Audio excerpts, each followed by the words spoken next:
வந்து பார்த்திங்கன்னா என்ன ரெசிபி பார்க்க போகிறோம்னாக்கா எக் கிரேவி பண்ண போகிறோம்.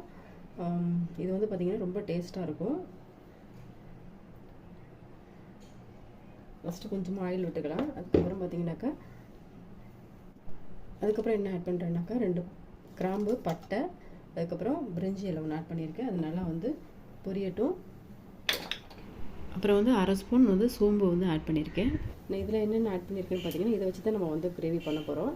இதில் வந்து என்னென்ன ஆட் பண்ணியிருக்கேன்னு பார்த்தீங்கன்னாக்கா 2 தக்காளி, 2 பெரிய வெங்காயம், அதுக்கப்புறம் ஒரு சின்ன துண்டு இஞ்சி, அதுக்கப்புறம் ஒரு 4-5 பல் பூண்டு, அதுக்கப்புறம் 1 ஸ்பூன் சோம்பு சேர்த்து நான் வந்து அரைச்சி வச்சுருக்கேன்.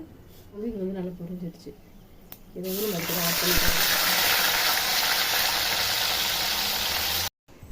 தக்காளி, வெங்காயம், அதுக்கப்புறம் இஞ்சி, பூண்டு, சோம்பு எல்லாத்தையும் நம்ம வந்து அரைச்சி பண்ணும்போது பார்த்திங்கன்னா கிரேவி வந்து டேஸ்ட்டாக இருக்கும். உப்பு கொஞ்சம் ஆட் பண்ணிக்கிறேன். அதுக்கப்புறம் மஞ்சள் தூள் கொஞ்சம். குழம்பு பொடி பார்த்திங்கனாக்கா நான் வந்து 1/2 ஸ்பூன் ஆட் பண்ணியிருக்கேன். ஏன் இது வந்து கொஞ்சமாக ஆட் பண்ணுறோம்னா இதில் வந்து மிளகாய் சேர்த்து அரைச்சிருக்கிறதுனால காரமாக இருக்கிறதுனால வந்து 1/2 ஸ்பூன் ஆட் பண்ணிக்கிறேன். மிளகாத்தூள் தனியாக வந்து ஒரு 1/2 ஸ்பூன் ஆட் பண்ணிக்கிறேன்.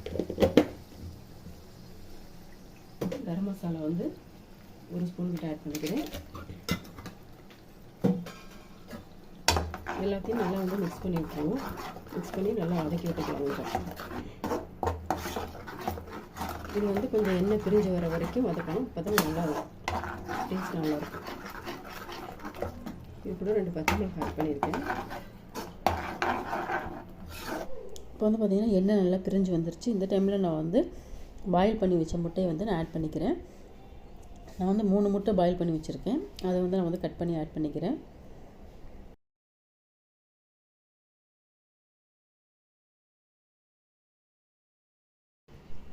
முட்டை வந்து ஆட் பண்ணதுக்கப்புறம் பார்த்திங்கன்னா நம்ம வந்து தண்ணி வந்து ரொம்ப ஆட் பண்ணக்கூடாது.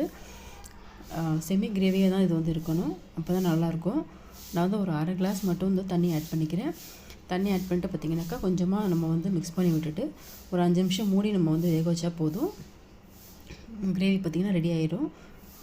இந்த கிரேவி பார்த்திங்கனாக்கா தயிர் சாதம், அதுக்கப்புறம் சப்பாத்தி, பரோட்டா கூட வந்து ரொம்ப நல்லாயிருக்கும். நீங்களும் ட்ரை பண்ணி பாருங்கள். இது வந்து சிம்பிள் ரெசிபி தான். ஒரு 5 நிமிஷத்துலேயே நம்ம வந்து செஞ்சு முடிச்சிடலாம். அப்புறமா வந்து பார்த்திங்கன்னா வந்து திரும்பவும் ஒரு 1/2 ஸ்பூன் கிட்ட வந்து நான் வந்து சால்ட் வந்து ஆட் பண்ணுறேன். ஏன்னா தக்காளி வெங்காயம் வதங்கிறதுக்காக ஏற்கனவே ஒரு 1/2 ஸ்பூன் கிட்ட ஆட் பண்ணியிருக்கோம்.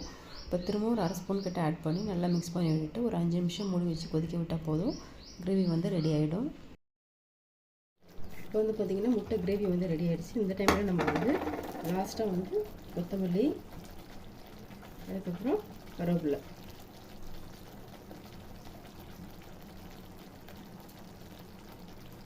இது வந்து ஆட் பண்ணி லைட்டாக மிக்ஸ் பண்ணி விட்டுக்கலாம். நீங்கள் வந்து லாஸ்ட்டாக வந்து கருவேப்பிலை, கொத்தமல்லி ஆட் பண்ணும்போது பார்த்தீங்கன்னாக்கா டேஸ்ட் நல்லாயிருக்கும் உங்களுக்கு. இந்த கிரேவி பார்த்தீங்கன்னாக்கா ரொம்ப ஈஸியான ரெசிபி தான். சிம்பிளாக சீக்கிரமாக பண்ணி முடிச்சிடலாம். நீங்களும் ட்ரை பண்ணி பாருங்கள்.